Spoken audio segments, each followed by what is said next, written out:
Tonight, on First at 9 this Wednesday, the 26th of February 2025. Personal transport. Sri Lanka receives first batch of vehicles for personal use following the lifting of import bans after 5 years. RM Parks in Sri Lanka. Sri Lanka's fourth fuel retailer officially inaugurates its first fuel station in the country. Summoned to CID. Namal Rajapaksa summoned by the CID over controversial Airbus deal. Minister of Public Security denies claims of the summons being issued under political influence. Truth and Reconciliation. Sri Lanka must establish a Truth, Unity and Reconciliation Commission. But the involvement of the UN High Commissioner is not necessary, says former President Ranil Wickremesinghe. Chilo Dairy, Sri Lankawama Kiren Perata. ඔබේ විශ්වාසය දිනු සෙන්සුරයින් දැන් ළඟමැති ෆාමසියෙන් ලබාගත හැක. කණ්ඩ පරිස්සම් කරගත්තොත් අපි පරිස්සම්. This is Derana First at 9. Live from Studio 24 in Colombo. Good evening and welcome to tonight's edition of First at 9, brought to you by Sri Lanka's premium news provider, Derana. I'm Tarindu Mahendra, joining you live with the latest in Sri Lanka and around the world. Now, the Hindu community today observed Mahashivratri, a sacred festival to honor Lord Shiva. Mahashivratri, which means Great Night of Shiva, represents the victory of light over ignorance and darkness. Mahashivratri is a sacred festival celebrated annually to honor Lord Shiva, a central figure in Hindu mythology recognized for his transformative and destructive powers within the trinity of supreme divinity. There are several legends surrounding the significance of Mahashivratri, including the commemoration of Lord Shiva executing Tandava, the cosmic dance of creation, preservation and destruction. Some also believe this to be the night Lord Shiva wedded goddess Parvati. The observance of this night is marked by rituals, prayers and fasting, reflecting the deep reverence and devotion. Accordingly, the Sri Lankan Hindu community observed this special occasion, engaging in rituals and prayer at kovils.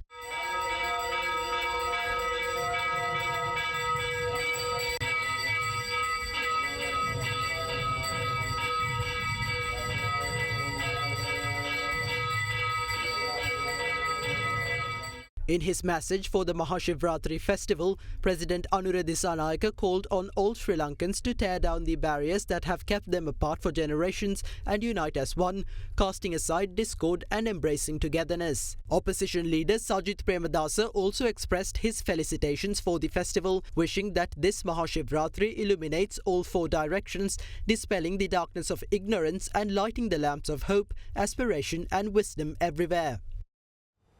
The first batch of vehicles imported for private use after 5 years arrived at the Colombo port yesterday following government's decision to relax vehicle import restrictions.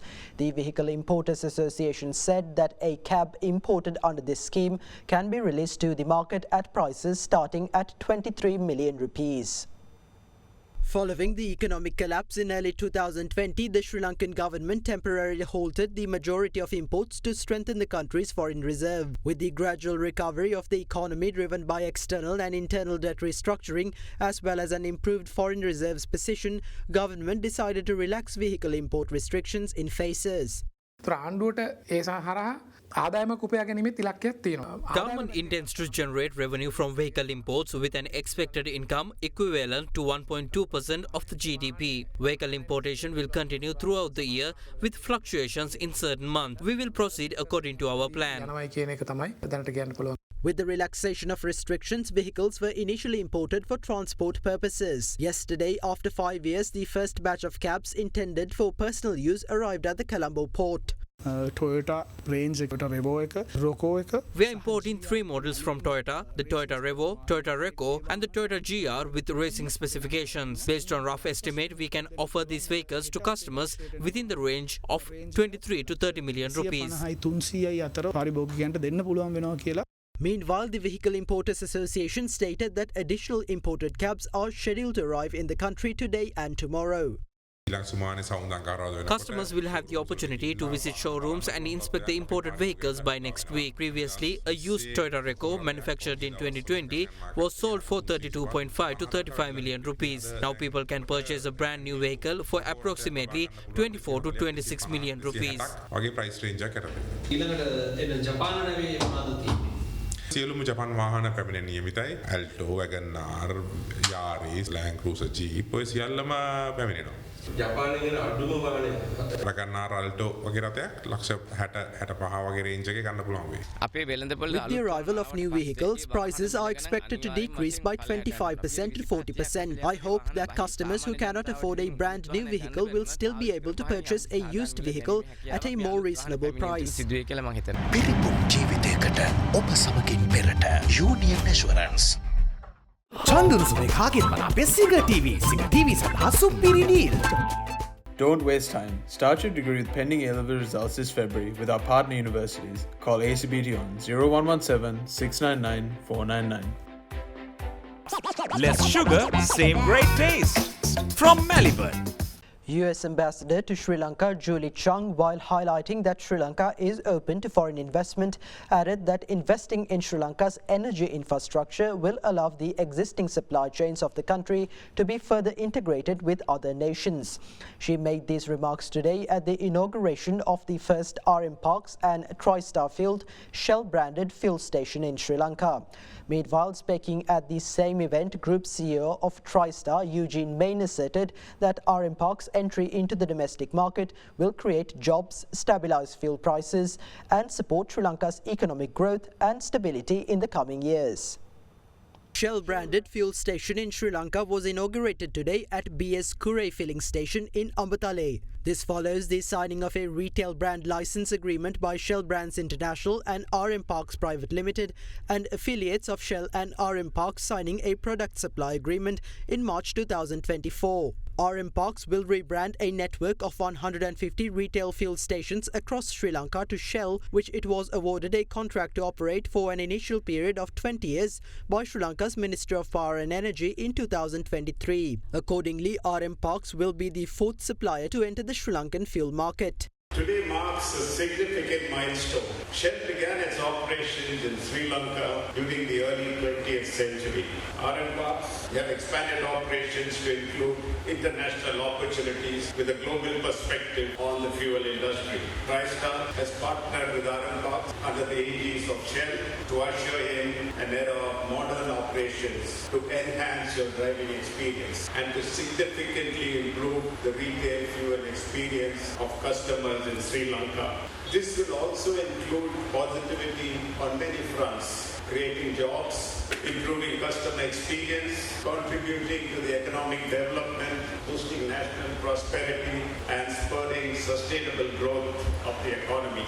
They are igniting new opportunities that will fuel progress and drive towards the future where it is sustainable, reliable, and beneficial for all. We celebrate a momentous occasion, the grand opening of the first RM Parks and TriStar Fuel Shell-branded fuel shed in Sri Lanka in over 6 decades. This partnership with Shell is not just a business venture. The collaboration between RM Parks and Shell is a testament to the enduring bonds between the United States and Sri Lanka.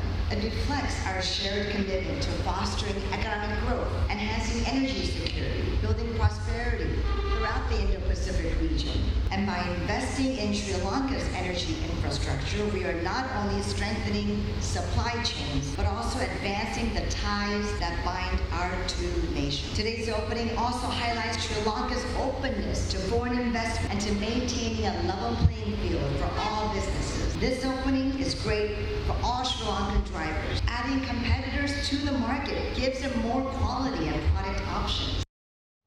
Now, amid the recent surge in organised criminal activities, another shooting targeting a close associate of Kehel Baddara Padme, who is believed to have orchestrated the murder of Ganemula Sanjeeva, was carried out in Minuwangoda this morning. This comes against a backdrop where security forces revealed that the associates of Ganemula Sanjeeva have threatened the lives of anyone who maintains close links with Kehel Baddara Padme's associates. Meanwhile, police successfully thwarted an attempt to murder the parents of Kehel Baddara Padme's house, or spouse rather, in an act of retaliation for Ganemula Sanjeeva's murder. A week has passed since the murder of notorious underworld figure Ganemula Sanjeeva, who was gunned down inside the Halfstope court complex on the 19th of this month. 10 suspects have been apprehended in connection with the murder so far. However, the female accomplice who smuggled the murder weapon into the court premises still remains elusive. According to recent police reports, the underworld figure infamously known as Kehel Badra Padme is accused of orchestrating the murder of Ganemula Sanjeeva. As a result, security forces revealed that information was obtained that associates of Ganemula Sanjeeva have threatened the lives of anyone who maintained close links with Kehel Badra Padme's associates. Against this backdrop, police have apprehended 2 suspects who were suspected to have been involved in the plot to murder Kehel Badra Padme's wife's parents. Police had received an intelligence report over a potential attack on the household in Pannala and upon arriving at the scene discovered the 2 individuals recording video footage of the premises. At the time of their arrest, the parents and the younger brother of Kehel Badra Padme's spouse were inside the residence. During interrogation, the suspects aged 21 and 24 revealed that they have been acting on the instructions of another underworld figure infamously known as Dubai Samira. Following interrogation, police recovered a firearm hidden in the Koswatta area of Pannala, further solidifying suspicions that the arrested individuals were preparing for an attack. According to police, these suspects will be detained for further interrogation and are scheduled to be produced before the courts tomorrow. In a similar move, a shooting was carried out this morning in the Minuangode area, injuring a schoolmate of Kehel Badra Padme. Police confirmed that the 38-year-old victim who sustained gunshot wounds was rushed for medical treatment. According to police, the victim was identified as a close associate of Kehel Badra Padme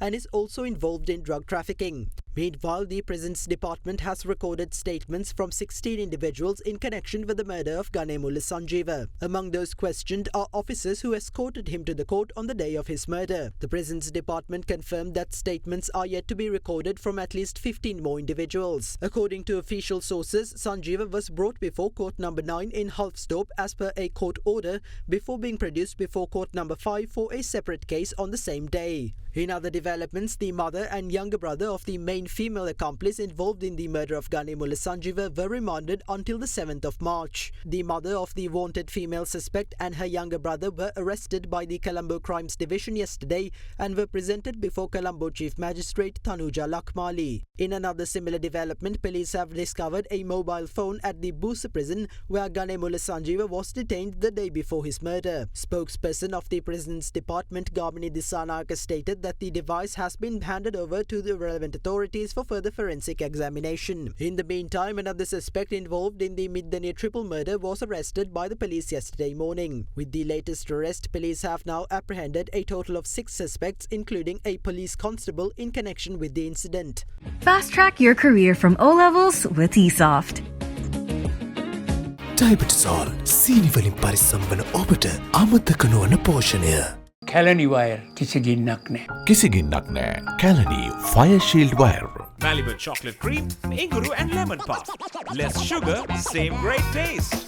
From Malibu. Responsibility to look after our health. The best nutritional supplement for diabetic patients with no added sugar. Maliban Vitagen. Stay healthy for a good reason.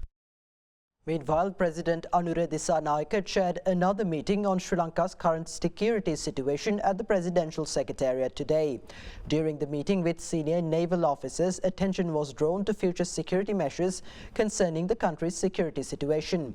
Extensive discussions were held on maritime operations conducted to ensure national security, including efforts to curb arms and drug trafficking via sea routes and surveillance missions in deep sea waters.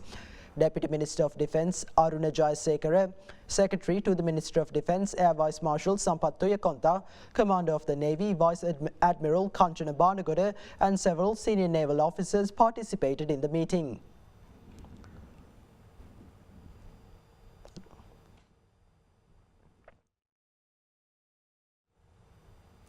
Sri Sri Lanka Podujana Peramuna parliamentarian Namal Rajapaksa was summoned to the Criminal Investigation Department today to provide a statement regarding the ongoing investigation against alleged financial misconduct when Sri Lankan Airlines purchased 14 aircraft from Airbus in 2013. Rajapaksa, who spent over 4 hours at the CID recording his statement, stated upon leaving that it has become a norm for perpetrators to commit fraud and then use the Rajapaksas as scapegoats. Allegations surfaced regarding an improper financial transaction between Airbus and Sri Lankan Airlines when Sri Lankan Airlines purchased 6 Airbus A330 aircraft and 8 A350 aircraft in 2013 through documents submitted to a foreign court with regard to legal proceedings against Airbus. The documents allege that Airbus paid a bribe to Niyomali Wijanayake, wife of the former CEO of Sri Lankan Airlines Kapila Chandrasena, before the sale of these aircraft. According to the documents, prior to the aircraft deal, Airbus had discussed paying a bribe of $16 million to Kapila Chandrasena's wife, and it was also revealed that at least $2 million had been credited to a company established in Brunei for the purpose of receiving these funds. The Criminal Investigation Department initiated an investigation into the transaction in question, and on the 6th of February 2020, former CEO of Sri Lankan Airlines Kapila Chandrasena and his wife Niyomali Wijanayake were arrested and produced before the Fort Magistrates Court and were placed under remand custody. They were later released on bail and the legal proceedings continued before the Fort Magistrates Court. Against such a backdrop, national organiser of the Sri Lanka Podujana Peramuna parliamentarian Namal Rajapaksa was summoned to the Criminal Investigation Department today to obtain a statement regarding the Airbus deal in question. Accordingly, the MP arrived at the Criminal Investigation Department at around 9 a.m. today. After Namal Rajapaksa was admitted to the Criminal Investigation Department, his brother Yoshitha Rajapaksa also arrived at the premises.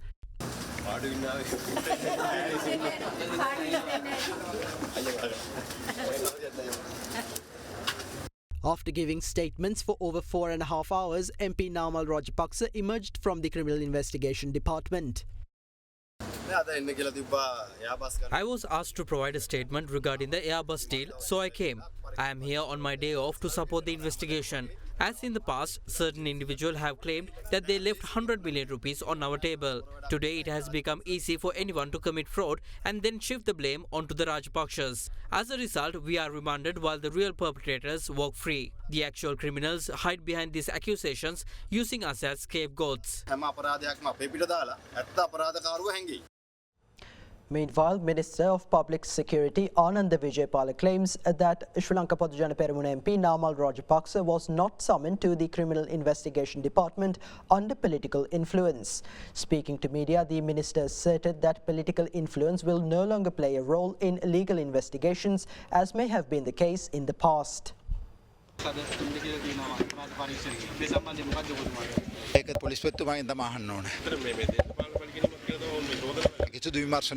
Investigations are not being conducted under political influence. The responsibility lies entirely with the police. Law enforcement will summon individuals as necessary, and this will continue as a routine process. Political influence will no longer play a role in these matters, as may have happened in the past.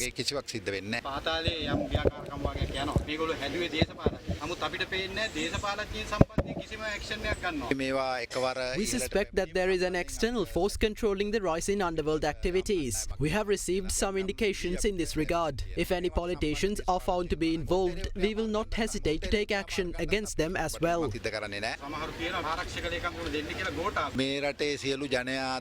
public is aware of how he vacated his position. If some believe he should be reappointed as Defence Secretary, the public will pass judgment on such individuals.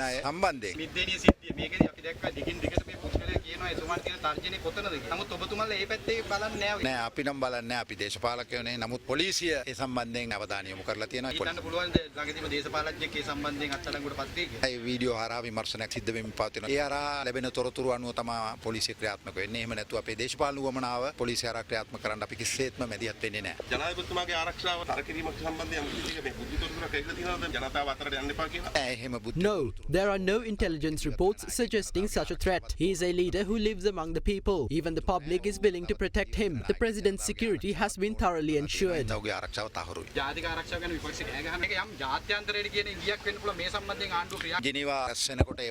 Similar concerns were raised during past UN Human Rights Council sessions in Geneva, and the same is happening now. Failed politicians, in an attempt to cover up their losses, previously tried to collapse the economy. When that failed, they shifted their narrative to claim that national security is under threat due to rising underworld activities. This is their last resort when all other avenues have been exhausted.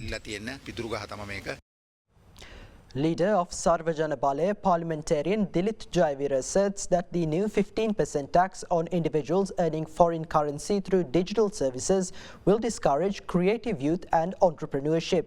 Speaking at a press conference at the Sarvajana Balaya headquarters today, Jayavira called on government to reconsider and repeal the tax. The Inland Revenue Amendment Bill, which amends Sri Lanka's income tax collection process, has now been published in a Gazette notification. A newly added subchapter states that effective April 1st, 2025, a tax of up to 15% will be levied on the remittance of foreign exchange income or profits earned by an individual for services provided outside Sri Lanka through the country's banking system. Accordingly, it is proposed that this tax will apply to individuals earning foreign currency through digital services at the time their income is generated.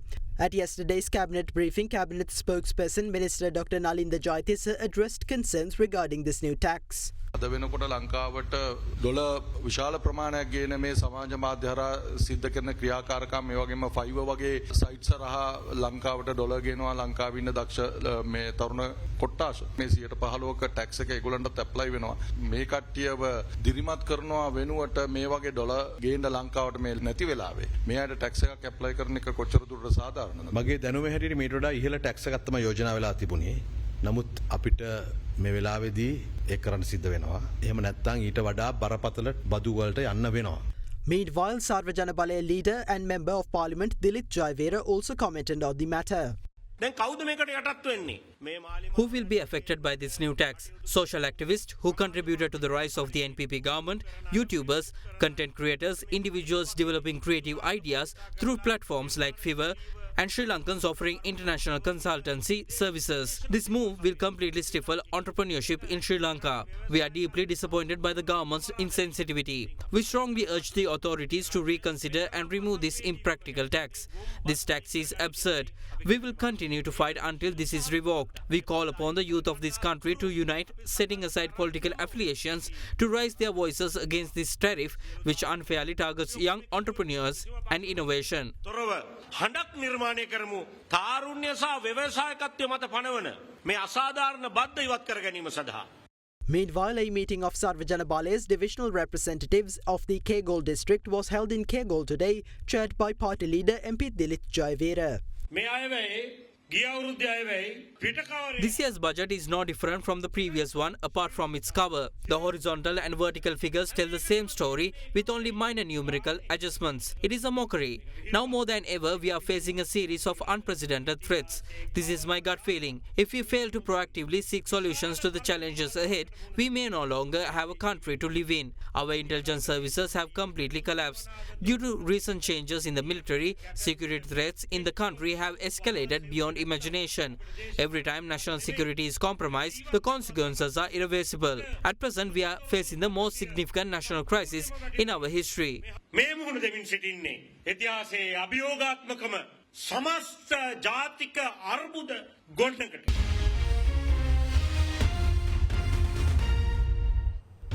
Welcome back. Now, former President Ranil Wickremesinghe says Sri Lanka should implement the proposed Truth, Unity and Reconciliation Commission, but emphasised that the United Nations High Commissioner on Human Rights should not intervene in its implementation. Speaking during a meeting with youth representatives, the former president also drew attention to what he called the UN's double standards, citing its contrasting stances towards Sri Lanka and Ukraine.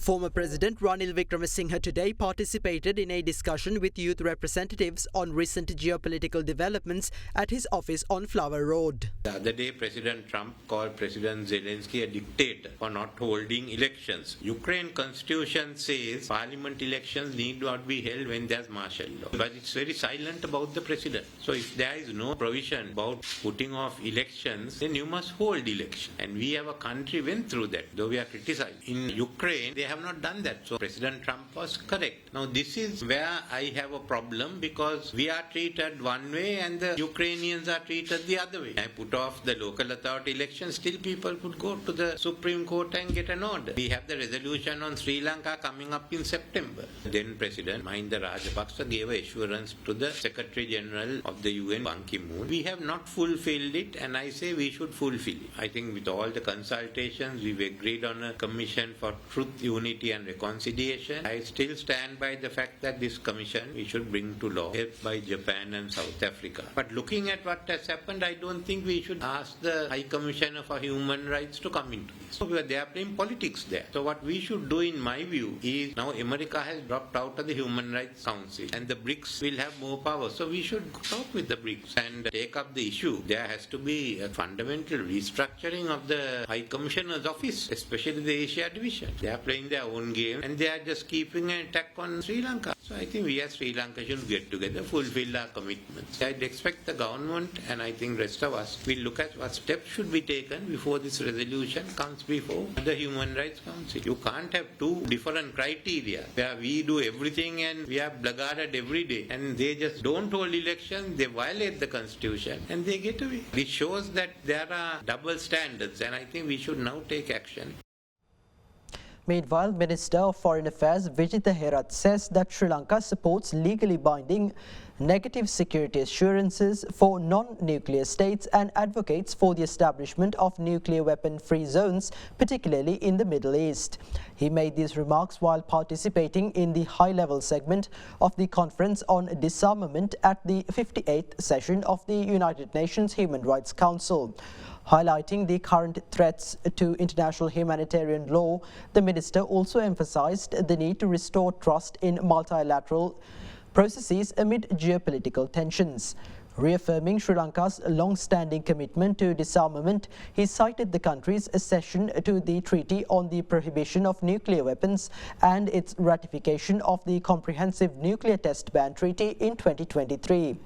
Raising concerns over emerging threats such as artificial intelligence in weaponry systems and the militarization of outer space, he added that Sri Lanka supports negotiations for a legally binding instrument to ban lethal autonomous weapon systems and to prevent an arms race in outer space.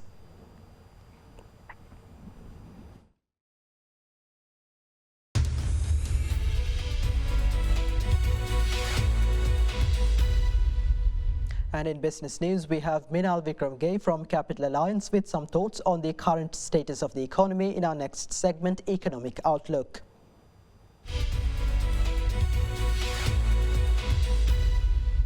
On a year-on-year basis, the National Consumer Price Index recorded a deflation of 4% in January 2025. The AWPR for the week ending February 21st decreased by 3 basis points to 8.39%. The AWCMR edged down to 7.98% from 7.99% in the previous week. Market liquidity saw a decline, with the total outstanding surplus falling to 150.59 billion LKR. Treasury bill yield rates recorded a slight reduction in both the primary and the secondary markets, while Treasury bond yields remain broadly stable.